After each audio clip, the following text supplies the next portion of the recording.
가지 차원에서 논의하려고 하는데요. 바하의 마태 순환곡이 근거하고 있는 예수의 삶과 죽음의 드라마를 기록한 성경의 구절들, 문학적 텍스트로 볼 수 있죠. 이 문학적인 것과 이것을 묘사하고 있는 카라바지오 그림들, 회화적인 것이죠. 그리고 이것을 음악적으로 형상화한 바하의 마태 순환곡, 이것들을 관통하는 것들이 무엇인가? 저희 물음은 바로 그것입니다. 순환곡의 역사는 대략 12세기부터 시작된다고 합니다. 말하자면 르네상스와 바로크 시대를 거쳐서 수백 년 동안 많은 변형과 교정 그리고 보충을 겪습니다. 바하는 아마 순환곡의 형태가 어떻게 되어야 되는지 오래 고민했을 겁니다. 마태 순환곡의 세 가지 층위가 있습니다. 간단히 말씀드리면 성경 텍스트가 있고요. 마태복음 26장 27절을 텍스트는 루터의 번역본을 근거로 했고요. 두 번째는 예수의 순환을 담고 있는 코랄, 교회 노래인데요. 그 텍스트는 16세기, 17세기부터 전해 내려오던 겁니다. 그리고 15개의 노래 가사 가운데 8개를 파울 게르하르트가 썼습니다. 자유롭고 세상의 이야기를 많이 담았죠. 그래서 조금 더 세속적이죠. 바하는 이 코랄을요, 직접 이렇게 골랐습니다. 세 번째는 자유로운 문학. 이것을 여기에는 개별적인 목소리가 담겨 있는데요. 마태 순환곡의 15개 아리아는 전부 다 피칸드가 쓴 것입니다. 1720년에 바하는 피칸드의 텍스트를 접했습니다. 은총과 자비의 신적 이미지를 강조한 피칸드의 가사를 통해서 자신이 원하는 음악 형식을 좀 더 적극적으로 구현할 수 있겠다, 이렇게 생각했습니다. 마태복음의 저자인 마태가 전하는 예수의 순환과 이 복음을 번역한 루터와 또 교회의 노래를 작곡한 게르하르트와 그리고 가사를 쓴 피칸드는 어떻게 만나는가? 그리고 그 바하 음악을 듣는 우리는 어떻게 만나는가? 그래서 창작자와 수용자 사이의 만남, 심미적 경험이 우리의 가슴에, 심장에, 감정에 어떤 파장을 일으키는가? 사실은 인문학의 핵심적인 주제의식도 바로 여기에 있다라고 저는 생각을 하거든요. 이 모든 텍스트의 이질적 층위를 묶어주는 것은 말할 것도 없이 바하의 선율입니다. 예수가 유대 대사제로부터 사형을 선고받고 죽음으로 나아가는 과정은 그 자체로 흥미진진한 아주 이야기이고 더없이 극적인 사건이 아닐 수 없죠. 이 모든 행동의 경과 과정을 바하는 독창, 합창, 코랄, 레치타티보를 통해서 일목요연하게 나타냅니다. 그래서 우리는 바하의 통합 능력을 말할 수 있을 겁니다. 이러한 바하의 선율이 가닿는 곳은 어디인가요? 화음의 전체가 만들어내는 보다 온전하고 조화로운 세계겠죠. 그것은 서사적인 것과 극적인 것, 그리고 서정적인 것이 하나로 모아지는 세계겠죠. 예술이 자연을 모방하는 것이라면 모방된 자연에는 세계의 조화가 들어있겠죠. 그리고 이 조화는 우주의 완전함이자 천국의 완전함이겠죠. 이 화음은 그 자체로 자연의 완전함이면서 예술의 완전함이었습니다. 도미술, 도파라, 시레솔, 업돈 사마음이라고 하는데요. 이것은 자연의 음이면서 인간의 본성을 비춰주는 것이라 여겼습니다. 신이 존재하는 모든 것에 수와 양과 무게를 부여한다면 음악은 신적인 질서의 영광을 드러내는 것이었습니다. 이것은 물리적, 가시적 자연이면서 비가시적인, 심성적인 자연, 본성이기도 하죠. 그래서 음악이 신적인 질서를 표현할 수 있다면 그 음악은 인간의 본성을 비춰서 마음과 정신과 영혼을 쇄신시켜 줄 수 있겠죠. 음악과 신학, 자연의 본성과 인간의 본성은 바하에게서 하나로 만나는 것 같습니다. 모든 인위적인 경계를 넘어서서 하나가 되는 것. 이 하나로서의 세계, 그것이 곧 바하의 마태 순환곡의 세계겠죠. 죄와 구원, 속죄와 천상, 희생과 사랑, 이 충돌의 변정법 속에서 하나로 지향되는 어떤 화해의 결과물이다, 이렇게 적을 수 있겠네요. 카라바조의 그림은 마테오 관련해서는 세 점이 있습니다. 예수가 떠나려 할 때 그는 마테라는 한 사람이 세관에 앉아 있는 것을 보고 그에게 말하였다. 나를 따라오라. 그러자 마테는 일어나 그를 따랐다. 이 구절 하나를 보고 카라바조는 이 그림을 그렸습니다. 마테를 부른 이 그림에도요, 보면, 크게 보면 두 사람들의 인물로 이렇게 나눠져 있습니다. 왼쪽의 무리를 자세히 보면 이 사람들은 카드놀이를 하거나 술을 마시거나 잡담을 하거나 그러지 않습니다. 동전을 쐬고 있습니다. 오른쪽에 보면 어둠 속에서 두 사람이 이렇게 서 있습니다. 이렇게 서서 손을 이렇게 말없이 서서 이렇게 손짓하고 있는 사람은 예수입니다. 예수의 몸짓은요, 전체적으로 어둠에 휩싸였습니다. 그리고 여기에 나타나는 몸짓의 제스처는 아주 직접적이고요, 차분하게 가라앉아 있죠. 전체적으로 이 공간은 어둡습니다. 어두운데 한 군데서 오른쪽에서 마치 폭포구처럼 이렇게 폭포수처럼 쏟아지는 빗줄기, 이것들이 지금의 이 공간을 빛 속에 드러내죠. 말하자면 회화적 공간을 빛을 통해서 창조하는 겁니다. 이건 바로 까라바주의 업적입니다, 여러분. 빛이 들어오는 곳, 이것은 성스러운 곳이죠. 돈을 세고 있는 것은 뭔가요? 일상적인 것. 나날이 일어나는 사건들, 그죠? 세속적인 것 있죠? 이런 것들이 한 공간 안에 있다. 그것이 두 개 분리된 것이 아니다 라는 것을 말하고 있는지도 모르겠습니다. 그게 우리들의 현실이죠. 인간의 삶을 있는 그대로 묘사하는 것, 이 시선의 정직성이죠. 그 다음 마태의 순교에 대해서 말씀드리고 싶네요. 마태는 에티오피아로 선교 여행을 떠났고요, 여기서 에지푸스 왕과 그 딸 이피게네를 개종시킵니다. 왕의 죽음 이후에 후계자 히르타쿠스가 이피게네와 결혼하려 합니다. 그러니까 이 마태가 그 결혼에 반대하는 설교를 합니다. 그러니까 이 히르타쿠스가 불만을 가지고요, 자기 병사들을 교회에 난입시킵니다. 그래서 마태를 죽이게 합니다. 까라바주의 성 마태 순교는 바로 이 장면을 보여줍니다. 마치 사진을 찍은 것처럼 빛과 그늘의 대조가 아주 극명하게 드러나죠. 어느 한 젊은 청년이 칼을 들고 들어와서 나이든 이 마태를 찌릅니다. 여기 보면 피가 이렇게 흘러져 있습니다. 피가. 미사 집전을 도와주던 어린 아이 사동이 있고요. 그런데 이 쓰러진 마태를 도와주려고 위에서 구름을 타고 천사가 내려옵니다. 그래서 월계수 나뭇잎을 이렇게 건넵니다. 월계수 잎은 순교한 사람의 부활을 상징한다고 하네요. 그런데 흥미로운 거는요, 여러분, 이 사람입니다. 이 사람. 좀 소설하시는 이런 표정인데요. 여러분, 이것은 까라바주가 죽고 나서 옥타비오 레온이라는 사람이 그린 까라바주의 자화상입니다. 닮았나요? 닮지 않았나요? 아주 닮았죠? 신앙심 깊은 마태가 설교단에서 쓰러져서 죽는 그 현장에 까라바주는 자기 자신을 등장시켰습니다. 순환의 현장에 참여하는 것이죠. 예술가는 뭔가요? 순환의 증인들이죠. 이렇게 드러난 현장의 핍진한 표현을 통해서 관람자로 하여금 그 현실에 참여하게 하죠. 그와 관련해서 까라바주는 이 사람을 보라라는 그림을 그립니다. 예술은 이마에 그 피를 흘리고 있습니다. 누더기 옷을 걸쳐줍니다. 그리고 그의 손에는 왕홀이 아니라 짝대기, 나무 짝대기가 이렇게 들려져 있습니다. 흥미로운 것은 오른편에 선 사람입니다. 폰티우스 빌라도, 로마 총독입니다.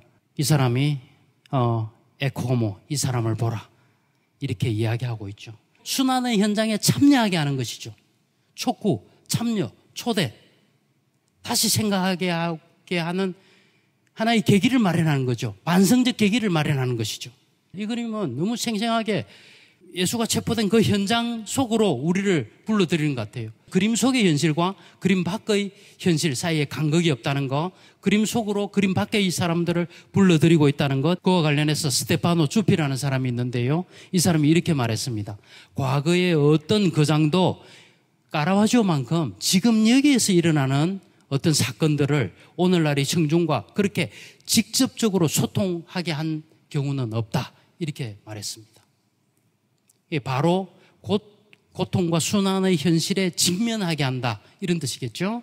이제 이어서 개별곡을 감상하도록 하겠습니다. 마태 순환곡은 전체가 2부 78곡입니다. 이것은 당연히 시작과 끝이 있고 사건 전개에서의 기승전결을 가지고 있습니다. 그래서 거의 완벽한 구조적 아름다움을 갖습니다. 그 때문에 개별곡의 의미는 전체적인 유기적 관계 속에서 물론 파악해야 되겠죠.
마태순환곡에서의 예수는 기본적으로 왕이 아니라 그 양입니다. 희생의 이미지를 강조하기 위해서 아이들의 합창들이 이렇게 동원됩니다.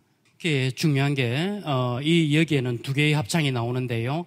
1 합창을 부르는 시온의 딸하고 2 합창을 부르는 신도들이 이렇게 번갈아 가면서 부릅니다. 피칸드가 작곡할 때는요, 딸과 시온들이 그냥 교대로, 기계적으로 교대로 이렇게 부르게 되어 있었습니다. 그런데 바하는 자기가 작곡할 때는 시온과 이 신도들이 서로 대화하면서 어울리는 듯한 이것을 더 강조했습니다. 말하자면 선율의 어떤 대화적 구조를 더욱더 강조하고 밀고 나간 거죠. 말하자면 새로운 화음의 세계를 창조하려 했을 것입니다. 아도르노는 바하에 대한 짧은 글이 있는데요. 그 가운데 이것을 미분적 이행의 기술이다. Die Kunst des Infinitesimalen. 조금씩 나아가는 위버강 넘어가는 그런 기술이다라고 했습니다. 바하의 다성적인 음악 구조는 아마 이런 미분적 이행의 기술과 관련되어 있을 겁니다. 예수는 어린 양처럼 아무런 죄 없이 죽죠. 그는 멸시를 받았지만 인내하였고 십자가에 처형되었지만 그 죽음은 인간을 해방시키는 것이었습니다. 그와 우리, 즉 인간은 다르죠. 그러나 그를 바라보고 그의 헌신에 공감하고요. 또 그 죽음의 연민을 느낀다면 우리는 그 속으로 들어가죠. 바하의 마태순환곡은 이 다름과 같음, 분리와 동일화의 변증법적 과정을 보여준다라고 할 수 있을 것 같아요. 38번째 코랄입니다.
세상은 거짓과 허황된 말로 수많은 거물과 숨겨놓은 올무들로 나를 속여 심판하려 하네. 주여 이 위험에서 제 진실을 받아들이고 거짓 관계에서 저를 보호하소서. 그는 침묵을 지킵니다.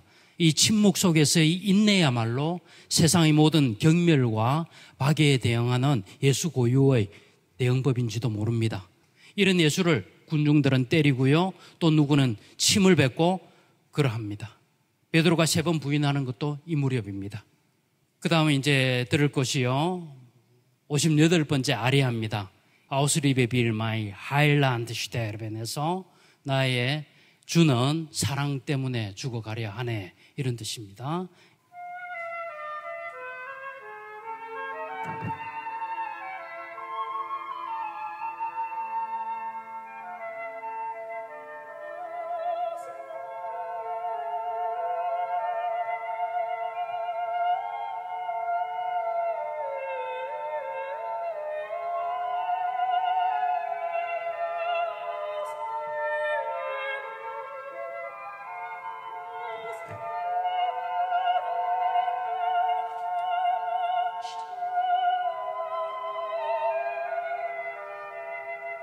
그는 전혀 죄를 지은 일이 없는데 이 짓지 않는 죄 때문에 그는 죽어갑니다.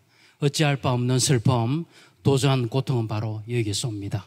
왜 사랑의 죽음이라는 단어가 보여주듯이 늘 죽음과 결부되어야 하는가? 이것은 부당하지 않는가? 약속은 고통 없이 이루어질 수 있는가? 우리는 이렇게 물을 수 있을 겁니다.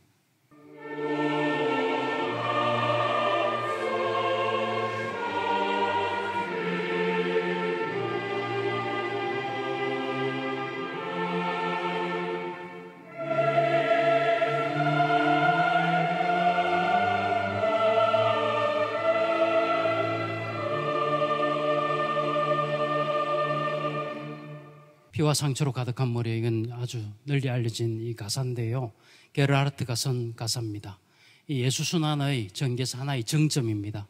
이 선율은 조금 가사를 달리하면서 마태 순환곡에서 5번 계속 반복됩니다. 마치 라이트 모티브처럼 반복이 되면서 작품의 완성성에 기여를 합니다.